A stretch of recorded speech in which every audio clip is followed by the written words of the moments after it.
For the longest time, if you looked at the academic field of project studies, the discipline trying to figure out how big, complex projects work, was all very practical. Very mechanical almost. Exactly. It was all driven by this one question. How do we make this more efficient? How do we optimize the timeline, the budget, the resources? But in the last couple of decades, something really fundamental has changed. Project studies has.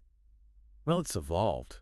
It has. It's become a much more academically rigorous field, pulling in ideas from sociology, from organization theory. It's much more diverse. And today we are diving deep into a really fascinating argument about what this evolution actually enables. Right. We're looking at a crucial paper from the International Journal of Project Management, and it argues that this new intellectual sophistication has to be used to build a real bridge. A two-way bridge. That's the mission for this deep dive. Yeah. We're going to examine how this academic rigor can strengthen the study of what's called temporary organizing, the core idea behind any project, and critically, how that theory can be used as a true two-way intellectual exchange. The authors call it cross-fertilization. An exchange between the huge field of organization studies and project studies. Yeah. So we'll explore two approaches. On one side, you have the top-down way, borrowing established theories from other fields. And on the other, the bottom-up approach. Yeah. Developing totally new, homegrown theories from project work itself. Theories that could actually inform the bigger fields. But before we even get there, the paper argues we need to make a critical conceptual shift. We do. To even have this conversation, you have to move past just talking out the temporary organization with a capital O and start focusing on temporary organizing. Okay, what's the difference there? Organization versus organizing. Think of it like this. The temporary organization is the finished product. It's the static form. It's the building after the ribbon has been cut. It's defined by its end date. Right. But temporary organizing, that's the process. It's the scaffolding, the blueprints that are changing every single day, the flow of work. It's the messy reality. It's the messy reality. It's the dynamics, the practices, the actual doing that happens in that temporary setting. So it's the difference between looking at the finished stadium and, say, watching the construction workers coordinate and argue and adapt on the ground. Exactly. And projects are, they're probably the most widespread form of this kind of organizing that we have. But if we can get the theory right for the process, those insights become useful far beyond just project management. Now, before we get to this exciting two-way street, we have to acknowledge the one-way road that got us here. Organization theory wasn't always a part of project management. That connection really solidified with that seminal work by London and Söderholm back in 1995. That was the paper that really kicked it all off. Yeah, they basically gave project scholars a solid conceptual base. They framed projects as these social systems that are operating under a really tight, finite deadline. And that framing gave us the classic model for temporary organizations, the 4 Ts. The 4 Ts, time, task, team, and transition. And when you combine those 4 elements, they create these unique tensions that really, they define what project work feels like. They do. And if you connect this to the bigger picture, the 4 Ts explain why running a project feels so fundamentally different from, working in a permanent bureaucracy. Let's start with time. Okay, so time. Time is the critical dimension. The defining feature is what the academics call the a priori defined institutionalized termination. Which is a fancy way of saying. It has a planned, mandated end date, and that end date changes everything. Right. And while early studies just looked at linear clock time, the deadline scholars now talk about 3 different temporal lenses. Okay. Time is a scarce resource. We're running out. Time is a fixed structure, the calendar, the milestones. And time is a processual flow, the rhythm and sequence of the work itself. And that pressure, that finite time, it leads you straight into the next T, which is task. The raison d'etre. The whole reason the organization exists in the first place. And by definition, these tasks are often really unique, non-routine, and frankly, way more complex than what a permanent organization does day to day. And that complexity creates all this tension. I mean, think about a massive digital transformation project inside an established bank. Okay. That temporary project team has to deal with unique task tensions that the bank itself just it doesn't face in its normal work. Intense data security mandates, privacy regulations. The system integration headaches. All of it. The project's task has to be constantly negotiated with the permanent organization's routine tasks. And that task leads right into team. Because the work is complex and the time is short, the team is always made up of these interdependent actors pulled from all over. Diverse backgrounds, different departments, sometimes completely different companies. You're basically throwing strangers together for a sprint. And building a real team identity isn't automatic when everyone knows the clock is ticking. The source material uses a great phrase for how they cope with this. It does. They rely on substitute measures for temporary work identity. Which is, it sounds very academic, but what does that actually look like for you in practice? It's the high-intensity kickoff meetings, right? It is. It's giving the project team a temporary logo, a slogan.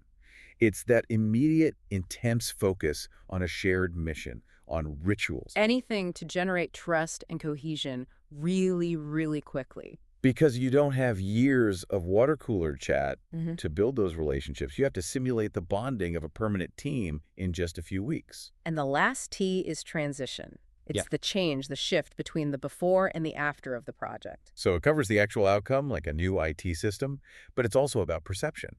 How is the work, the success or failure, perceived by the team and everyone else? Did we just disband or did we successfully hand off the baton? Exactly. So we have this solid 4T foundation built mostly by applying organization theory to projects. But here's the critical pivot point of the whole paper. The one-way street problem. The intellectual relationship has been largely one way. We've used organization theory to enrich project studies. The challenge now is achieving true cross-fertilization. So, getting those project-based insights to flow back and actually inform general organizational theory, challenging how we think about those permanent organizations. And that's where that spectrum comes in, the top-down and the bottom-up approaches. But isn't there a risk, though? When project studies just borrows from these huge fields like organization theory, doesn't it just end up importing complexity and jargon without really gaining any clarity? That is precisely the risk. And it's why the source material really emphasizes the need for a stringent application. You can't just borrow buzzwords. So the first part of the solution is that top-down approach. Right. Leveraging established, sophisticated theories from organization studies and using them to rigorously analyze what's happening in temporary organizing. So let's look at a powerful example of this, an organizational theory called Practice-Driven Institutionalism, or PDI. Okay, that's a bit of a mouthful. It is. But let's break it down simply. PDI tries to merge two really influential academic approaches, practice theory and neo-institutionalism. And its purpose is basically to use the strengths of one theory to compensate for the weaknesses of the other. It gives us a really robust lens to see how things actually change. Okay, so we should probably break down those components for the listener. What is an institutional logic, and what exactly is a practice? So think of institutional logics as the implicit rules of the game for an entire field, like healthcare or finance. They're the big, overarching belief systems, the values, the assumptions that guide how everyone behaves. Okay, so an example. A hospital might be guided by two competing logics. The professional logic, which is all about the best possible patient care, a doctor's autonomy. Okay. And then there's the market logic, which is about efficiency and cost reduction. And those are often in conflict. Constantly. And practice, on the other hand, is the actual doing. It's the routine activity, the specific interaction. It's how people fill out the forms or conduct the meetings. So PDI connects the big abstract rules of the game, the logics, down to the micro level of how the game is actually played, the practices. Yes, and here is where it gets so interesting for project studies. PDI argues that the everyday work of practitioners on the ground is the engine room of social order. The engine room. The project managers, the team members, through their daily practices, they are the driving force. So that means your small, temporary project team isn't just following rules from on high. They're actually enacting them or resisting them. They're enacting these massive institutional pressures. Wow, that's a powerful idea. It kind of elevates the day-to-day choices someone makes in a meeting to a force that could potentially shape the entire institution. Absolutely. And PDI is ideal for temporary organizing because projects are so often set up right where those competing institutional pressures collide. So back to the hospital example. Take the hospital example. A project to implement new surgical robotics might be constantly pulled between that professional logic, which demands, specialized, lengthy training with no thought to cost, and the market logic, which says this new tech has to be rolled out quickly to justify the massive investment. And PDI would study how those tensions are brought to life through the project's practices. Precisely. Do they prioritize detailed training, which follows the professional logic, or do they push for rapid deployment, which follows the market logic? And the choices they make during the project, the practices they develop, those actions don't just solve the project's problem, they can actually transform or reproduce the institutional logics for the whole field. Exactly. The source gives this really concrete example of a study of an IT-based change program inside a large public infrastructure agency. And that project was itself a hybrid, right? Mixing temporary and permanent staff. It was. And within that program, two segmented institutional logics started competing. A project organizing logic, which valued flexibility and deadlines, and an asset management logic, which valued long-term reliability and standardization. The project became the battleground. It did. And that competition forced new practices to emerge, new forms, new ways of talking, new metrics.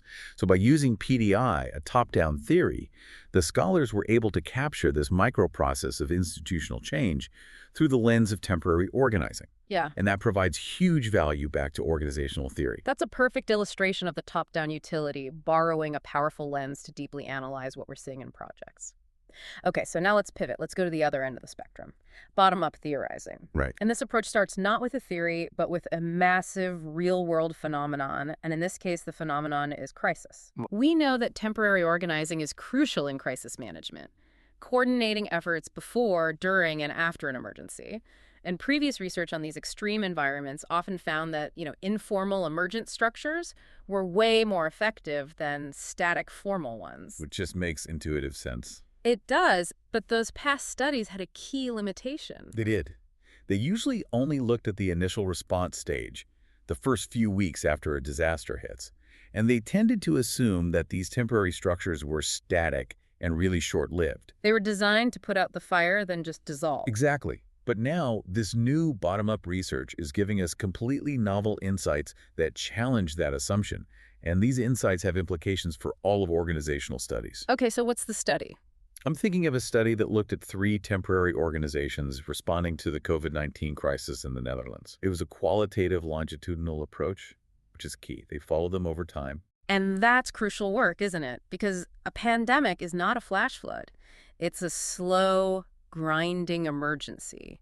So what did they find? How did these temporary organizations evolve when they couldn't just pack up and go home? Well, they uncovered this 3-stage evolutionary process. It started with 1, the identification of operational voids, seeing where the existing structures were failing. Right. Then came 2, the dynamics of emergent organizing, all the scrambling and building. And then finally 3, solidification. The structure started to become fixed. Yeah. And here is the absolute aha moment. The finding that really challenges general organization studies.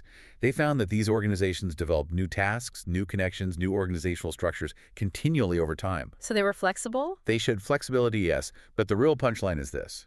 Intended temporariness does not equal realized termination. Wow. Okay, say that again. Intended temporariness does not equal realized termination. They were supposed to dissolve, but they mutated and they stuck around. That sounds incredibly familiar to anyone who watched temporary agencies get set up during the 2008 financial crisis or the pandemic. Precisely. They started developing structures, routines, relationships that made them more and more stable. They even extended their own existence far beyond what was originally envisioned. This bottom-up research gives us this novel insight that temporariness is not a fixed variable. It can erode. What are the practical stakes of that finding? I mean, if these temporary crisis organizations stabilize unintentionally, what does that mean for how governments or nonprofits plan for crisis response? It means you have to fundamentally change how you budget, how you handle HR. If you budget based on intended short-term costs, but the organization solidifies and lasts for 5 years. You've created a monster. You've created a structure with mission creep, not enough resources, and poor accountability, all because everyone expected it to just disappear. Yeah. It shows us that organizational closure, that transition phase, it's not a guarantee just because it was written on the project charter. And that has huge implications for dealing with other long-lasting, turbulent situations. Things like climate change or geopolitical tension. Absolutely.